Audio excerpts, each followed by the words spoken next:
We will talk about the last part of our chapter, life processes, excretion. In this we will learn about what is excretion, how excretion occurs in animals, in human, dialysis and excretion in plants. Then we know that there are various biochemical processes continuing in our body, and they produce various useful products along with some harmful products. These harmful products like urea, uric acid and ammonia, if they are not removed from our body, they can be toxic, and also some unwanted mineral salts that have to dissolve in water and remove from our body. So that is done. This removal is done by two processes, excretion and osmoregulation. Excretion is a biological process by which the organisms get rid of the toxic waste products of metabolism. Metabolism are the chemical reactions going on in our body. They can be some building up reactions, that means some molecules are built up, or it can be that some molecules break up to form some other molecules. So that is called metabolism. Okay, and osmoregulation is the maintenance of the amount of water and ionic balance of our body fluids. So these two things does not correlate with egestion, because in egestion there is nothing produced in our body, but it is the leftover part of the material that was taken in from the mouth. Okay, so then what is the importance of excretion? They remove unwanted byproducts, the unwanted toxic substances, they regulate the ionic concentration, the water content and the pH of our body fluids. Then the excretion in some animals like amoeba, they diffuse out carbon dioxide, and they have a contractile vacuole which bursts open to throw out ammonia and water. Earthworms have nephridia, insects have Malpighian tubes, and mollusca have kidneys. Now, what do animals throw out, or what is a waste? They have respiratory wastes, the bile pigments and the nitrogenous wastes. The respiratory wastes are carbon dioxide and water, which are given out by diffusion in lower animals, and in higher animals like human by lungs. Okay, then the bile pigments are those pigments which are formed by worn out red blood cells. These are called the bilirubin and biliverdin, which are passed into the alimentary canal for elimination. Now, the nitrogenous waste include urea, uric acid, ammonia, and these are derived from deamination of amino acids. Deamination means breaking down of amino acids. When we take in excess proteins, then the amino acids which are not needed have to be thrown out of our body. Then, animals that excrete each kind of nitrogenous waste, the ammonia is excreted by the fish, the urea is excreted by mammals, amphibians, shark, uric acid is by birds and insects. Then excretion in human being. In human being, excretion includes the main excretory organ are the kidneys. Now we have a pair of kidney, out of which the right kidney is a larger one, you can see in the picture, and also it is somewhat placed up. Okay, then from the kidneys,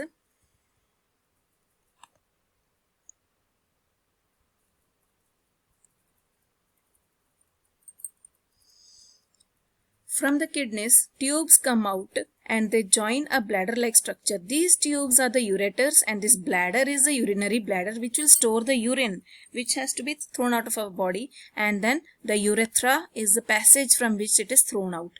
Now, the two kidneys. So, these two kidneys are supplied with blood from the renal artery. This is the main aorta. This aorta, when it goes, divides into two and reaches into two of the kidneys as renal artery. And after filtration, the veins will join, renal veins will join to form the vena cava, posterior vena cava.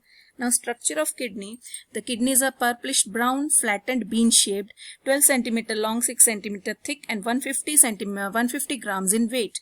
They are made up of numerous microscopic excretory units called the nephrons. That means the unit of life is cell. Similarly, the unit of filtration in our body is nephron. Okay, the simplest unit. Now, each kidney consists of 1 million nephrons, almost 1.5 million.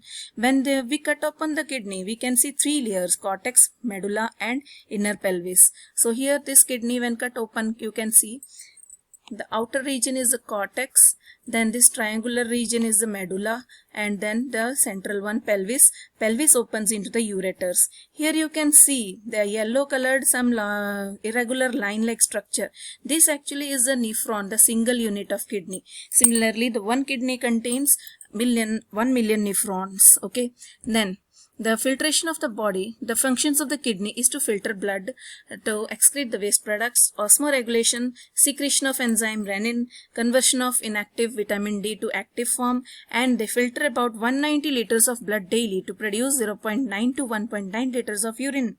Then the structure of the nephron is that you can see in this kidney.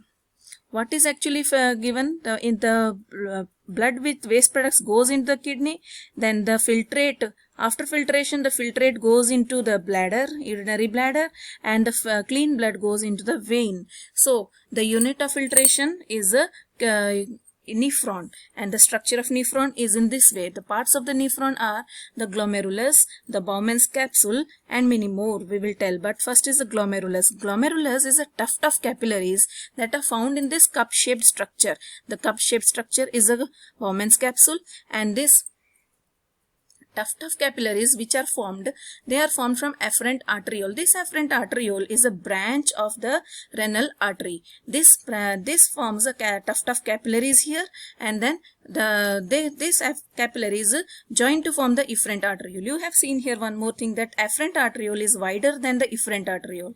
Now this afferent arteriole, it branches into very fine capillaries here inside. Okay, then here what happens, actually what it does is that this act like a network where the filtration occur.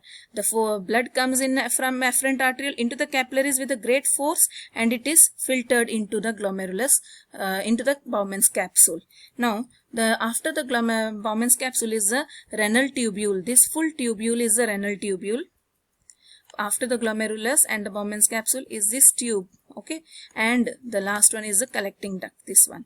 So renal tubule consists of many more parts: proximal convoluted tubule, the loop of Henle, distal convoluted tubule.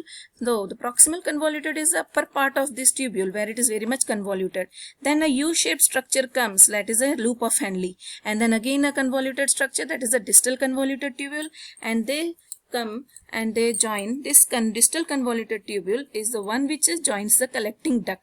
This collecting duct collect the urine and open into the ureters. Okay, now the structure of nephron as a whole, you can see it here.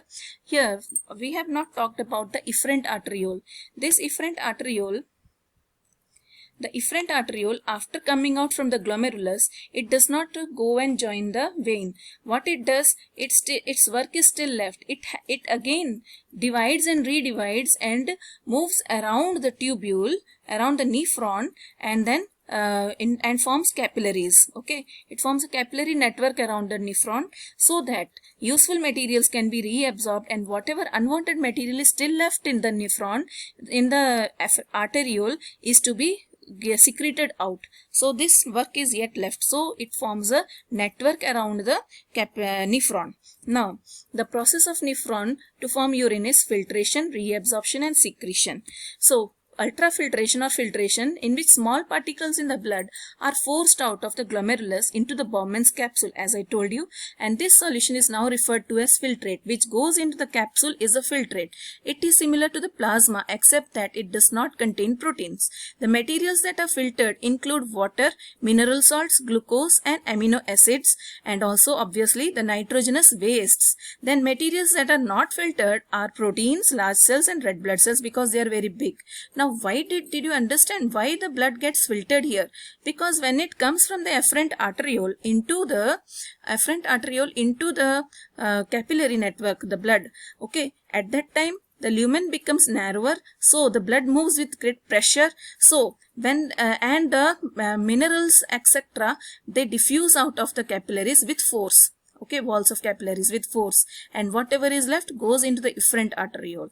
Then reabsorption. Now I told you that the work of the efferent arteriole is not finished. It has to reabsorb some useful material which can be, if they are removed from the body, can be very harmful. Our body will get dehydrated. Water is necessary. Much of the water is removed. Most of the salts are removed. Useful salts are also removed. during that ultrafiltration. So the capillaries work has started for reabsorption. While filtrate flows through the renal tubule, some of the material that the body need is reabsorbed by surrounding capillaries. These materials which are reabsorbed are water, NaCl, glucose, NaCl means sodium chloride, glucose and amino acids. Now 75% of reabsorption occurs in the proximal convoluted tubule.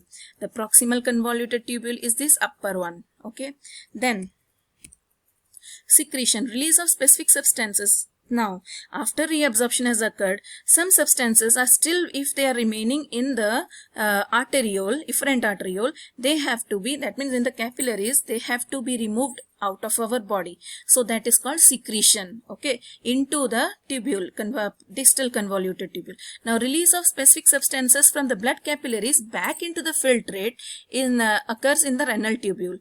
These include the nitrogenous waste, that means whatever is secreted is hydrogen ion and potassium ion. It occurs mostly in the distal convoluted tubule. Now the collecting duct continues to concentrate the urine by removing water from the urine with the help of antidiuretic hormone. Now excess of water, if it is removed from our body, then it will be harmful. Hence, the water is again reabsorbed and it is sent into the capillaries in the collecting tubules. Okay, then here it is given the various salts which are being taken in and secreted out and which are reabsorbed. So a gist is given here that first in glomerulus the filtration will occur, and then proximal convoluted tubule reabsorption of ions occur. Then it is given here the ascending loop of the Henle, reabsorption of sodium chloride etc. ions occurs, and reabsorption into the arteriole. Then distal tubule, again selectively secretion of unwanted materials occur. Then collecting tubule, it reabsorbs water, and descending loop, it allows water to pass from the filtrate into the interstitial fluid. Okay, then come to the dialysis. If someone's kidney is failed, then the doctors use a dialysis process. The hemodialyzer or artificial kidney is a machine used to filter the blood of a person whose kidneys are damaged. Okay, so what is the mechanism or procedure? Hemodialysis machine is also called the artificial kidney. The patient's artery is connected with hemodialysis machine. Then the blood is passed through a cellophane tube immersed in a dialysis fluid. Heparin is used as anticoagulant. Then the blood removes the toxic waste product and restores the normal electrolyte concentration in the plasma. The dialyzed blood returns back to the patient's body through a peripheral vein. This process is usually lasting about 3 to 4 hours each week. So what is this? Come to the next part. Here I will tell you. First of all, the blood is drawn from the artery in the patient's arm.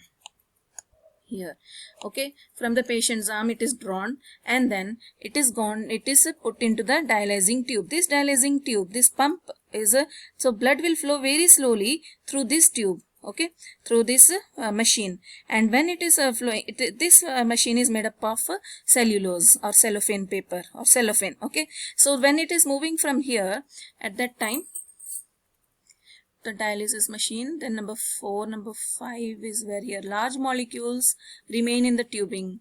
Okay, so what happens here? Number 2, that blood is pumped through a tubing to the dialyzing machine. Then the tubing is bathed in a special dialysis fluid and the tubing is semi-permeable. Small molecules and metabolic waste products diffuse out of the tubing. From here diffusion occur. The water is removed. Okay, dialyzing fluid is removed and the new dialyzing fluid is entered from this side. Old dialyzing fluid is getting removed and new dialyzing fluid is entered from this side. And then after filtration, the unwanted material is removed. After filtration, the blood is put into the vein. Okay, so now we will talk about excretion in plants. These are, you can see that guttation in one and the other one crystals of some silicate, calcium silicate.